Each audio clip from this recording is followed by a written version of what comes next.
Allah ajarkan satu lafaz, kalau lafaz ini benar dibacakan oleh ibu, benar dibacakan, maka seketika doa akan dijawab. Cuman sayang, kadang-kadang dalam keadaan ini banyak yang tidak minta. Maka caranya saya sampaikan yang pertama, kalau ibu sudah sampai ke bacaan ini, sertakanlah dalam hati ibu. Gak usah dilafazkan. Sertakan, ibu punya masalah apa? Persoalannya adalah bagaimana cara kita memohon kepada Allah. Bagaimana cara kita meminta. Kata Allah, kamu kalau punya masalah minta. Ya Allah, caranya bagaimana? Karena sesuatu yang dikerjakan tanpa ilmu dan tidak tahu caranya, itu bisa keliru. Hidup itu menyembah Allah tidak cukup dengan iman, Bu. Mesti pakai ilmu. Iman saja sekalipun kuat tanpa ilmu, itu bisa salah. Kuat ingin mendekat kepada Allah. Ya Allah, aku ingin ibadah, kuat. Saya punya kawan dulu di pesantren. Tahun kedua, dia sudah berubah. Ya, tadinya orang tuanya melihat anaknya Masya Allah, tiba-tiba ada perubahan, senang ibadah, Bu. Malam-malam dia bangun, ini kisah nyata, saya alami sendiri. Masya Allah, saya senang sekali. Kita saling doakan, dia bangun malam tahajud. Bangun jam 2, Anda bayangkan. Yang sebelumnya menjelang subuh atau apa, ini malam Jumat lagi, malam libur. Malam libur biasanya santri itu, kebanyakan ada yang keluar, ada yang main, ada yang macam-macam. Ini dia malam tahajud, jam 2 bangun. Saya bahagia sekali. Udah bangun, sholat, selesai. Cuman pas waktu mau subuh, kok saya lihat tidur. Saya bangunkan kan. Fulan, bangun. Oh iya, kata iya. Oh mungkin nanti mau nyusul. Saya pikir istirahat dulu. Saya ke masjid lah. Udah ke masjid, dah selesai. Kita diskusi di masjid, selesai. Semua pulang saya jam 7. Saya lihat masih tidur juga. Barangkali dia sudah tadi sholat mungkin di kamar, nggak sempat ke masjid karena capek. Tapi saya lihat kok posisinya nggak berubah. Di situ juga. Akhirnya setengah jam saya tunggu, saya bangunkan. Bangun. Kenapa Adi, katanya? Saya kira antum belum sholat subuh ya? Adi gimana sih? Kan udah saya jama dengan tahajud tadi. Udah saya jama dengan tahajud. Jadi memang kekuatan imannya lagi tinggi, cuman ilmunya kosong. Ini yang bahaya. Besok-besok kalau orang kayak gini, sholat subuh bisa 4 rakaat. Ya. Karena itu berdoa penting, cuma kita mesti tahu caranya. Yuk kita mulai bagian pertama. Quran surah kedua ayat 186, paling kiri sebelah bawah. Wa idza sa'alaka 'ibadi 'anni fa inni qarib. Kata Allah, kalau hamba-hambaku Muhammad SAW bertanya kepadamu, minta petunjuk untuk mencari-cari aku. Tuh Bu, coba lihat ayat doa dibuka lagi dengan kalimat hamba untuk menegaskan status kita. Jadi kalau ditanya kita siapa di hadapan Allah, makanya nggak usah sombong. Jangan sombong karena kita cuma hamba. Karena itu ketika Korun sombong, Korun tuh manusia terkaya yang pernah hidup di bumi. Hartanya Bu, ini saya kasih bocoran sedikit, kunci berangkasnya saja kemana-mana itu suka dibawa, dipikul paling sedikitnya 8 bodyguard, cuman bawa kunci berangkas saja begini. Di Korun pengen ngasih tahu, kalau ada yang pengen nyuri di tempat saya silahkan aja. Ini aja bodyguard saya ngangkat kuncinya susah. Korun. Jadi kalau Anda tidak sekaya Korun, jangan ikutan sombong, telat, gak ada kerjaan, sudah ada yang lebih kaya. Ya. Dan apa yang terjadi? Fakhosatna, kata Allah, kami telan, likuifasi, telan oleh bumi semua. Dengan kekayaannya semua habis. Jadi ketika ada seseorang yang lupa dengan statusnya sebagai hamba, maka Allah akan memberikan pelajaran kepadanya untuk taubat. Kalau nggak mau taubat juga, telan habis untuk menunjukkan kamu tuh bukan Tuhan, saya Tuhannya. Maka jangan ikutan sombong. Kalau ada yang baru punya Ferrari, Lamborghini, Lamborghini, ya, wow, bikin rame di jalan, cuman nggak update status, kasih tahu, maaf Mas, telat. Itu gambaran hidup. Dan ingat, setiap dibuka dengan kalimat permohonan, itu kalimatnya hamba. Hambaku, hambaku, hambaku. Termasuk mau minta taubat, hamba. Quran surah 39 ayat 53. Qul ya ibadiyalladzina asrafu ala anfusihim la taqnatu min rahmatillah. Katakan Muhammad pada hamba-Aku yang merasa banyak dosa, pengen berdoa minta taubat. Kata Allah, hamba. Saya terima taubatnya, hamba. Ini ya. Ini pun adab yang pertama dari Al-Quran. Adab yang pertama, kalau kita ingin berdoa dan doa itu cepat ingin dikabulkan, maka berdoalah dengan cara menghamba di hadapan Allah Subhanahu wa ta'ala. Jangan merasa tinggi. Saya turunkan caranya. Bagaimana cara menghamba itu dengan cara yang baik? Fokus. Wa idza sa'alaka 'ibadi 'anni, Muhammad SAW, jika ada hamba-hambaku bertanya padamu tentangku, ingin mencari-cari aku. Masya Allah, ibu, maaf ya. Biasanya kan kalau orang mencari Allah, ingin mendekat kepada Allah, entah itu datang ke masjid, bangun malam, biasanya motifnya cuma dua. Satu, ada kebutuhan, pengen berdoa, terus dekat sama Allah. Besok mau arisan, malamnya tahajud. Anak mau ujian, baru puasa, gitu kan? Suami ada proyek, nah, baru baca Quran, gitu kan? Terus itu biasa itu. Biasa, jadi fitrah, Bu. Tumben jeng tahajud, fitrah. Itu biasa itu. Ya. Yang kedua, tobat dari maksiat. Tobat. Seorang tobat ke masjid, bangun malam, doa, itu biasa. Jadi kalau ada seperti itu tandanya kita hamba normal manusia. Fa inni qarib, kata Allah, katakan Muhammad SAW, katakan kepadanya, janganlah mencari, aku dekat. Dekat, jangan mencari, aku dekat. Jadi Bu, ketika kita butuh Allah, langsung jawab oleh Allah. Kamu mau apa? Aku dekat. Itu secara psikologi memberikan ketenangan yang paling dalam. Saya belum datang di sini sampai jam 8. Ibu tanya panitia, ustadznya mana sih? Bukti ustadznya mana? Jawaban pertama misalnya, ini belum jelas dia ustadznya. Gak ada kabar. Yang kedua mengatakan, tenang saja, ustadz sudah dekat. Maka yang kedua itu lebih menenangkan kepada kita. Ketika ibu mencari, ya Allah, saya sedang ada masalah, langsung dijawab oleh Allah. Tenang, aku dekat denganmu. Mau minta apa? Itu Bu, jadi kalau ibu sedang punya persoalan, psikologi Al-Quran mengatakan, langsung merasakan Allah itu bersama kita, dekat, menunggu kita mau minta apa. Ibu punya masalah dengan suami, ingin mengadu. Lu kata Allah, saya dekat, kamu kenapa? Ada masalah apa? Ayo minta, ayo cerita. Mohon. Ibu punya masalah dengan anak, ibu punya masalah dengan tetangga, di pekerjaan, kehidupan sosial. Kata Allah, saya dekat. Nah, perasaan itu hadirkan dalam jiwa kita. Ini sekarang jarang didapatkan. Jadi kalau ada masalah itu, hal pertama yang dilakukan itu belum ingat Allah, itu masalahnya. Di kebanyakan manusia itu kalau punya masalah, selalu ingin yang pertama itu solusinya. Bukan Allahnya. Kan pemilik solusinya Allah. Jadi kalau kita ingat pada yang memiliki, maka apapun yang kita minta akan diberikan. Bahkan ada orang yang saking ingatnya dengan Allah, sebelum minta sudah dikabulkan. Itu yang dahsyat. Nah, sekarang setelah kita paham tentang kedekatan ini, kemudian kita praktekkan. Jadi Bu, ya maaf ya, ketika ibu punya masalah apapun, yang pertama diingat Allah. Allah, Engkau telah berjanji, Engkau pasti akan tepati. Ya Allah, sekarang aku ada persoalan. Nah, sekarang teruskan ayatnya. Ujibu da'watad da'i idza da'an. Aku pasti akan menjawab, mengabulkan setiap doa hambaku jika dia bermohon kepadaku. Saya ingin ajarkan sedikit di gramatikal bahasa Arab. Ujib itu disebut dengan fi'il mudhari namanya. Kalau ada bentuk seperti ini punya 3 makna. Kalau dalam bahasa Inggris itu disebut present, ya, continuous, dan future. Present, continuous, and future.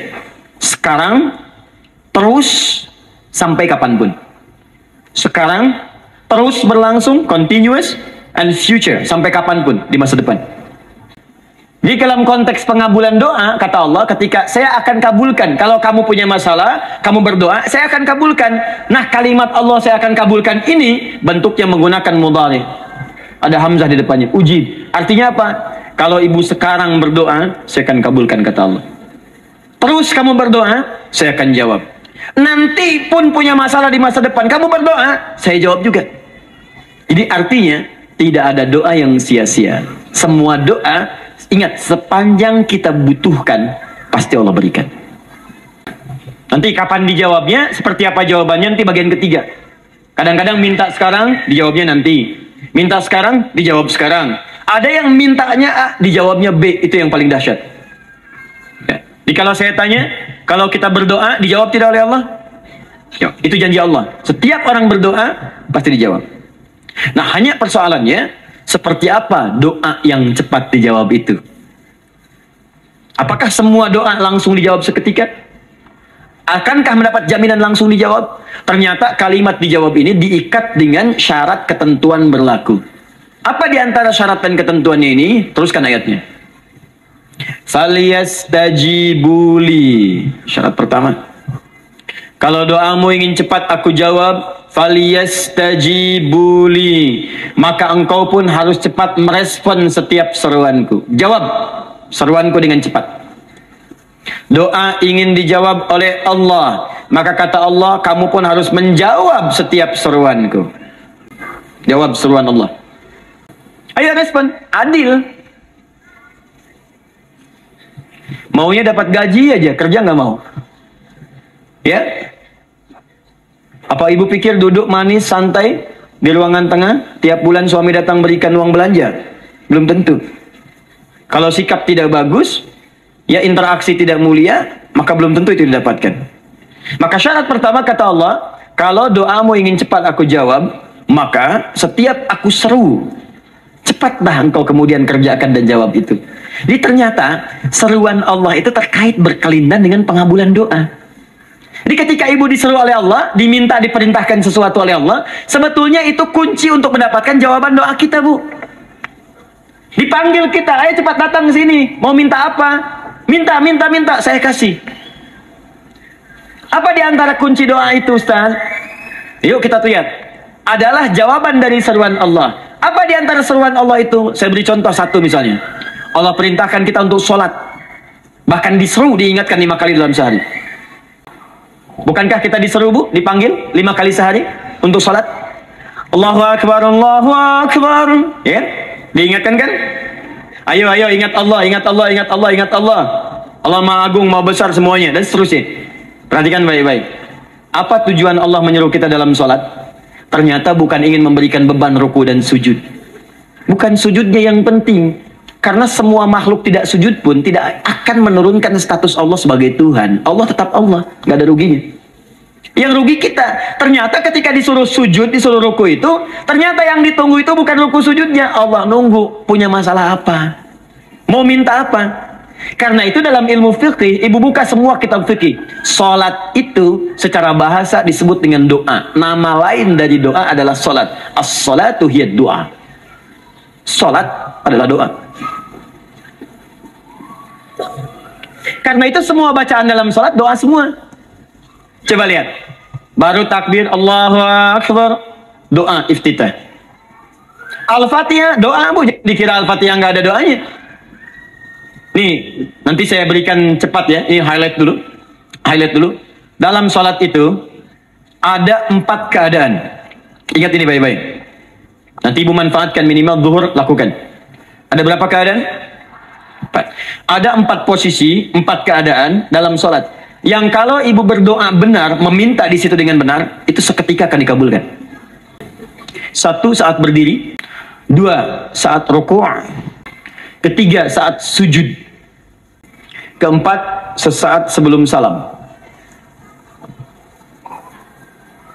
Berdiri, rukuk, sujud, sesaat sebelum salam. Baik, sebelum saya bahas lebih jauh, saya ingin sampaikan dulu. Jadi ternyata ketika kita diminta oleh Allah menunaikan sholat, itulah cara kita memohon, Bu. Itulah waktu kita meminta. Dan dahsyatnya dalam sehari itu 5 kali ditungguin, Bu.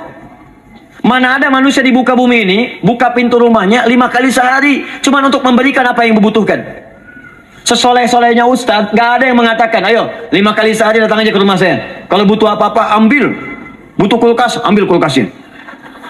Butuh TV, ambil. Gak ada begitu. Allah itu maha baiknya, 5 kali sehari dipanggil. Dari subuh sampai zuhur. Kita bangun tidur aja, punya masalah nggak? Ayo minta. Disuruh sholat 2 rakaat. Dan sholatnya nggak usah banyak-banyak, 2 rakaat aja dulu, supaya nggak ada beban. Itu pun kadang-kadang masih lupa berapa rakaat kita sholat. Ya. Ayo sujud, disuruh minta, punya masalah nggak? Terus dari subuh sampai ke siang, dipanggil lagi. Punya masalah lagi nggak? Disuruh zuhur 4 rakaat. Karena waktunya cukup panjang, suruh 4. Ayo minta. Ada masalah apa? Minta sujud kita. Minta mohon. Dari zuhur ke asar, ditanya lagi, ada masalah nggak? Panggil lagi. Ke maghrib sampai ke isya sebelum tidur. Supaya tidurmu enak, masalah nggak ada, tenang, nikmat, nyaman istirahatnya. Ada masalah nggak? Disuruh sholat lagi. Jadi kalau orang paham sholat itu kunci kebahagiaan, dia akan senang menunaikan sholat. Makanya ketika ibu bertanya, kenapa saya sholat? Dijawab oleh muadzin, hayya 'alas shalah. Ayo sholat. Kenapa sih sholat? Hayya 'alal falah. Yuk bahagia. Ayo tenang. Yuk dapatkan apa yang kamu inginkan. Falah. Jadi kalau orang paham sholat itu menyelesaikan persoalan, tentu orang akan berbondong-bondong semangat untuk menunaikan sholat. Cuman sayang segelintir orang itu menilai sholat sebagai beban. Jadi sebagai kewajiban beban saja, makanya sholatnya nggak nikmat. Korok tuh di duhur, ayeuna asar deui. Tuh. Ya bagaimana doanya bisa dijawab? Anda datang pada orang, tapi datangnya dengan marah-marah. Datangnya dengan mencelanya. Bagaimana dia bisa memberikan kebutuhan Anda? Anda datang pada Allah dengan niat yang tidak ikhlas. Setelah itu kemudian menggunjingkannya. Bagaimana bisa dijawab? Tuntutan tinggi. Tapi datang tidak membawa prestasi. Bagaimana bisa diberi? Catat tuh, bikin status. Paham ya? Nah ini bagian pertama. Jadi cara pertama, respon kata Allah, seruan Allah. Rumus pertama sholat. Nah sekarang saya ajarkan lagi. Ini belum selesai nih Bu. Ini panjang bahasannya nih. Sampai jam berapa kita? 10 ya? Membayar. Pak mau sampai jam 5 silahkan. Saya jam 10 selesai. Ya. Oke, saya punya sekitar 1 jam kurang ke depan. Saya ingin terangkan sedetil-detilnya gitu ya. Dan saya hanya menyampaikan isi Al-Quran. Quran, hadis, Quran, hadis. Sekarang gini, Ustadz saya sekarang paham. Sholat berarti kunci untuk menyelesaikan masalah. Di sholat saya akan memohon. Sekarang Ustadz, bagaimana cara saya merespon sholat? Kan kata Allah, saya menyeru, respon gitu kan? Kita dipanggil sholat nih, Allahu Akbar, dipanggil. Bagaimana cara meresponnya? Sebelum minta. Awas, ibu ingin datang mengajukan proposal. Datang kepada wali kota, datang kepada gubernur, datang kepada presiden, datang kepada menteri sebelumnya. Bukankah ibu mempersiapkan diri? Penampilan ditata, proposal dibagus-bagusin gitu kan? Yang paling hebat itu kadang-kadang malam-malam latihan depan cermin. Bapak wali kota yang saya hormati. Lihat semuanya tuh. Dan yang paling luar biasa, maaf ya, janjian jam 7 dengan Pak Wali Kota, datang jam 6 ke Balai Kota. Sekarang ibu punya janji dengan Allah. Janji itu sudah diketahui sebelum pertemuannya. Kalau tidak percaya, 5 waktu ini ibu sudah hafal Bu. Ya bahkan disuruh ngapalin oleh Allah. Buka Quran surah ke-4. Surah ibu, surah mama, An-Nisa. Ayat 103. Quran surah 4 ayat 103. فَإِذَا قَضَيْتُمُ الصَّلَاةَ فَاذْكُرُوا اللَّهَ قِيَامًا وَقُعُودًا وَعَلَى جُنُوبِكُمْ فَإِذَا اطْمَأْنَنْتُمْ فَأَقِيمُوا الصَّلَاةَ. Lihat ujung ayatnya, lihat ujung ayatnya.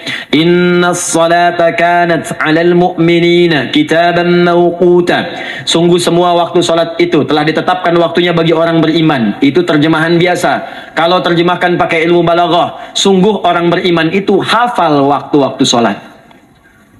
Tahu waktunya? Apalagi kalau di waktu itu ibu punya kepentingan, pasti hafal.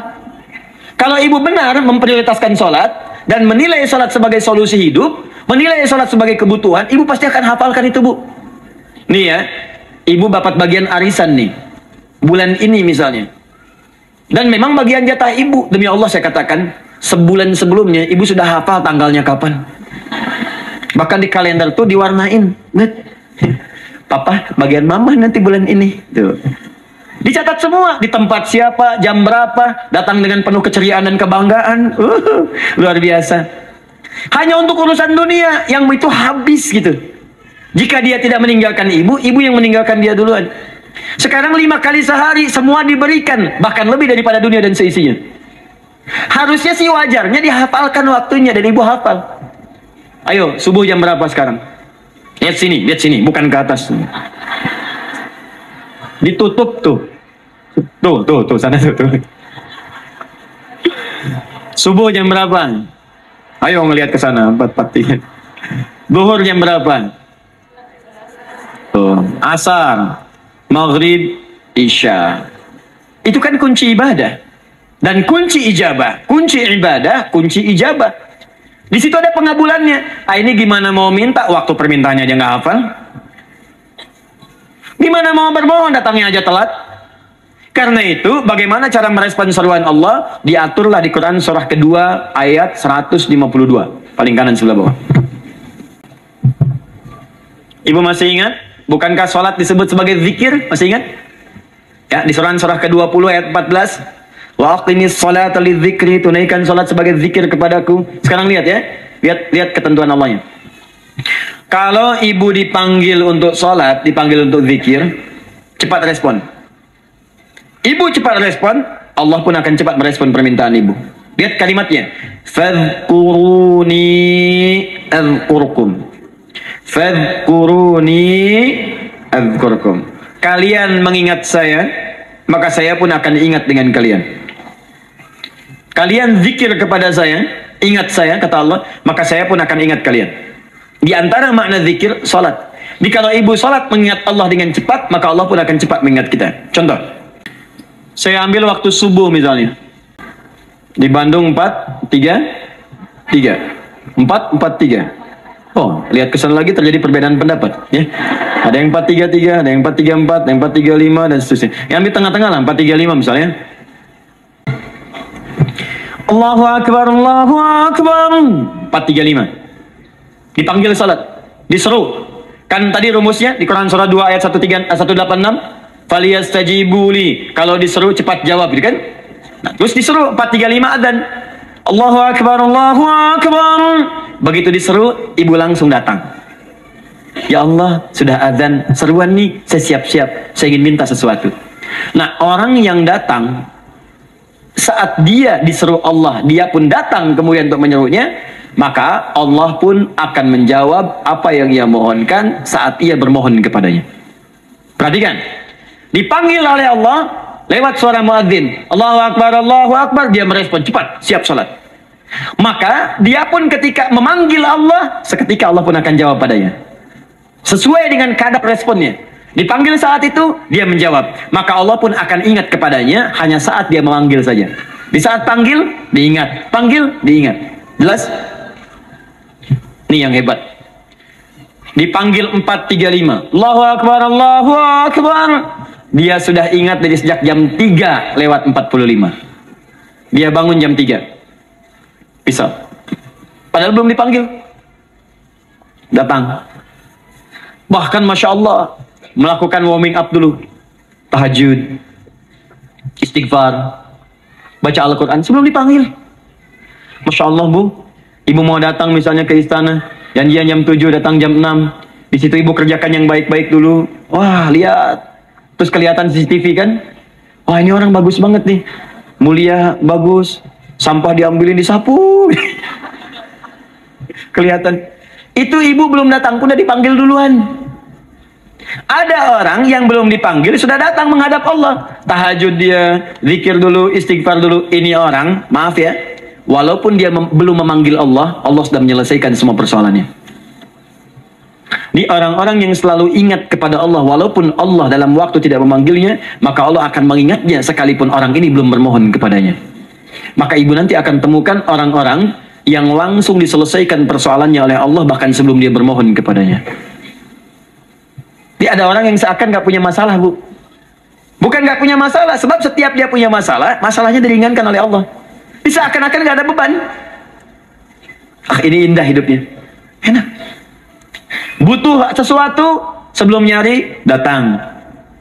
Ada persoalan, senyum dikit, selesai. Orang macet mengeluh, bikin status, dia macet malah senang. Dan hatinya dilapangkan oleh Allah. Bayangkan ada janji rapat jam 9, setengah 9 masih macet. Diprediksi di Google akan sampai 2 jam lagi. Yang lain mengeluh, telepon sana, telepon sini, ini. Dia enggak aja, lapang aja. Alhamdulillah ya Allah, kasih macet. Murotal, saya mau dengerin surah Al-Baqarah. Buka, hafalin. Partnernya nelpon. Sampai di mana, akhi? Ini sampai di surah Al-Baqarah ayat 186. Tidak ada yang sia-sia dari Allah. Sabar ya di sana. Ya, atau kita bisa koneksikan dari sini apa yang bisa saya selesaikan sekarang di sini, sehingga sampai sana kita tinggal kesimpulan saja. Tenang hatinya. Ada gerasak, busuk, gelisah gini, telepon sana sini, klaksonin, dasar lampu merah, lama, birunya sebentar. Padahal biru nggak ada, yang ada hijau kan. Paham ya? Jadi kalau sudah begitu enak, Bu. Yang perempuan ada di Quran Maryam. Maryam kan perempuan. Dan Maryam itu bukan nabi, bukan rasul. Ingin memberikan pesan kepada ibu, perempuan dimanapun. Tidak harus jadi nabi supaya doa cepat dikabulkan. Tidak harus jadi rasul. Ini Maryam bukan nabi, bukan rasul. Tapi dia ini luar biasa. Sebelum dipanggil, udah datang. Zikirnya tak terlukiskan. Mohon kepada Allahnya luar biasa. Menjaga diri dari hal yang dilarang oleh Allah. Apa hasilnya? Sebelum diberikan bahkan oleh pamannya, sudah ada kebutuhannya. Quran surah ketiga ayat 37. Kullama dakhala 'alaiha Zakaria al-mihrab wajada 'indaha rizqa. Setiap pamannya mau memberikan kebutuhan Maryam sudah ada di dalamnya, Bu. Sudah ada. Itu luar biasa. Mau makan, makanan ada. Mau anggur, anggur ada. Ya. Wah, itu luar biasa, Bu. Jadi bermohon bahkan sebelum waktunya. Sentuhlah ia tepat di hatimu, maka ia akan jadi milikmu untuk selamanya. Itu doa tuh. Aduh, mana-mana. Paham? Tuh. Ini kalau yang standar-standar saja itu biasa. Maka datang sebelum waktunya. Datang. Atau datang pas dipanggil. Standar. Jadi kalau 4.35 adzan, Allahu Akbar, Allahu Akbar. Ibu bangun. Siap sholat, siap sholat. Itu standar. Yang dulu bahagia. Naikin lagi levelnya. Yang celaka itu ya ini nih. Dipanggil 4.35, baru bangun 5.34. Sholat subuh belum, nuntutnya udah banyak. Ya Allah, kurang apa lagi aku bermohon kepadamu. Sudah aku meminta sekarang, sholat subuh aja belum. Jadi mana keadilannya? Jadi yang pertama, respon seruan Allah. Disitulah Allah pun akan cepat merespon apa yang kita kemudian butuhkan. Jadi yang pertama lewat sholat ya Bu ya. Ingat sholat. Dan sholat itu tadi dari 4 posisi saya ajarkan yang pertama saja satu. Supaya nggak terlampau panjang ya. Berdiri Bu. Saya ajarkan satu. Setiap ibu dalam keadaan berdiri dan membaca Al-Fatihah. Pada kalimat Iyyaka na'budu wa iyyaka nasta'in. Ingat, pada kalimat Iyyaka na'budu wa iyyaka nasta'in, maka sertakanlah di hati kita apa persoalan yang dirasakan untuk bermohon kepada Allah. Saya ajarkan cepat. Kalau ibu mau belajar lebih detail, ikuti kajian kami di fikih salat. Sifat salat Nabi sallallahu alaihi wasallam. Nanti saya terangkan semua dalilnya. Insyaallah sepanjang yang saya ketahui. Baik. Dasarnya ini, dasarnya Quran surah ketiga ayat 38 sampai 39. Dan dikuatkan nanti di hadis qudsi. Ibu kenal Nabi Zakaria? Ya kenal ya. Ya selamat lah Bu. Alhamdulillah. Episode ke-15 kenal Nabi Zakaria. Luar biasa. Alhamdulillah. Nabi Zakaria punya persoalan, sudah berumah tangga, belum ada keturunan, fisiknya sudah letih, rambutnya sudah memutih, dan mohon maaf istrinya divonis monopos dan mandul. Secara medis klinis. Apa yang beliau kerjakan? Sholat. Dalam sholatnya bermohon kepada Allah. Perhatikan permohonannya. Qala rabbi habli min ladunka dzurriyyatan thayyibah. Ya hunalika da'a Zakaria rabbah. Qala rabbi habli min ladunka dzurriyyatan thayyibah. Innaka sami'ud du'a. Ya Allah, aku bermohon kepadamu, anugerahkan aku keturunan. Semua mengatakan aku gak mungkin punya keturunan. Hanya engkau yang tidak punya batas dalam pemberian. Engkau pasti mendengar doa saya. Kalau pada yang maha mendengar tidak mengabulkan juga, lantas kepada siapa lagi aku mesti memohon? Doa ini dipanjatkan oleh beliau dalam keadaan sholat. Sedang berdiri dalam sholatnya. Jadi ibu maaf ya, tolong jangan salah berpikir. Semua nabi dan rasul, orang soleh sebelumnya itu sholat. Cuma kita lebih sempurna gerakan dan jumlahnya. Sempurna. Orang dulu sholat. Nabi Musa sholat. Quran surah 20 ayat 14. Nabi Isa sholat. Quran surah 19 ayat 31 sampai 33. Nabi Ismail salat. Quran surah 19 ayat ke-55. Semua salat. Salat. Nabi Zakaria saat punya masalah salat. Dalam berdirinya minta dalam salatnya. Dari mana Ustadz taunya beliau minta dalam berdiri dalam salat? Ayat 39 ya baca.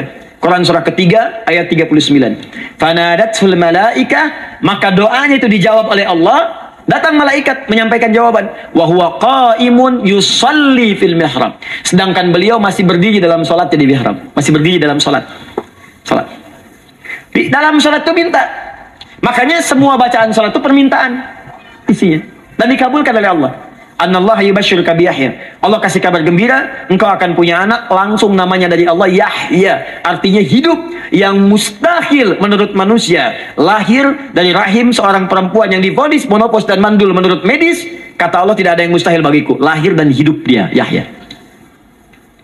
Kapan terjadinya? Sedang sholat. Kapan saat sholatnya? Berdiri. Nah, yang paling menarik, Bu, umatnya Nabi Muhammad SAW ditunggu oleh Allah 5 kali dalam sehari. Dan dimintakan sebelum sholat untuk menyiapkan permohonannya. Maka turunlah Quran surah kedua ayat ke-45. Ibu lihat ayatnya. Wasta'inu bis-sabri was-salah.